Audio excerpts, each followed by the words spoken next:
Photoshoot nga ngayon ni Baby G dahil 2 months na siya. At si Tita Kat niya ngayon nagpicture sa kanya. Nagluto na rin ng pansit ang kanyang mami para meron kaming pagsalu-saluhan.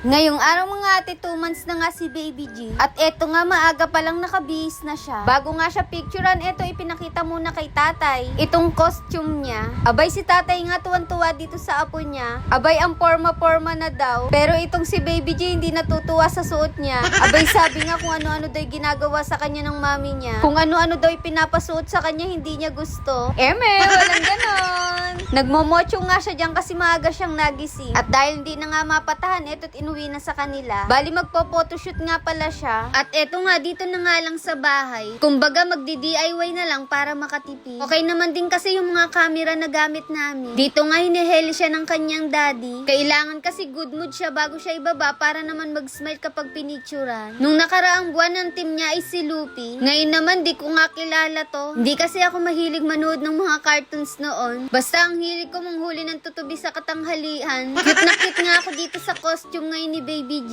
Tapos yung mga ibang props si Daddy Gab niya nga yung gumawa niya. Tapos yung costume ay nire-rent lang. Sayang naman daw kasi kung bibili next month hindi naman na magagamit. Buti na nga lang meron ng mga ganito para hindi masasayang. Dati alam niyo ba mga ate parang wala naman yung mga ganitong photoshoot. Pero ngayon ang dami ng arte ng mga nanay no. Walang ganon. Ang cute kaya kapag ka merong ganito. Syempre makikita mo buwan-buwan iba-iba yung costume ng anak mo. Hindi ko alam kung dati kung meron na nito or wala lang talaga kaming budget para dito.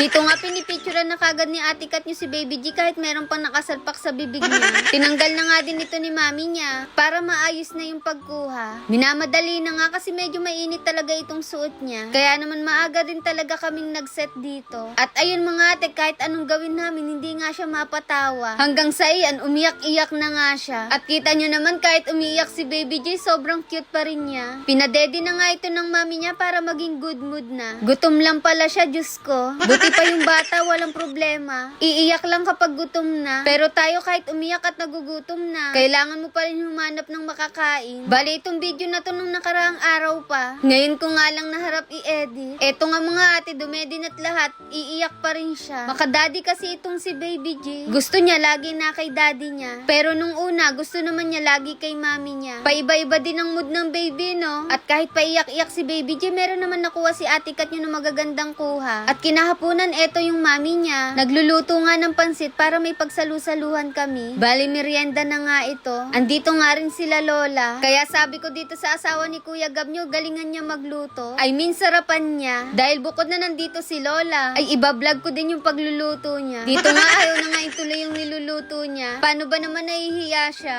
Pero kinalaunan, eto natapos din siya. At eto na yung oras para husgahan yung niluto niya. So paano mga ate, tara kain tayo. Mukha namang masarap itong niluto niyang pansit canton. Pero ewan ko lang kapag tinikman ko na.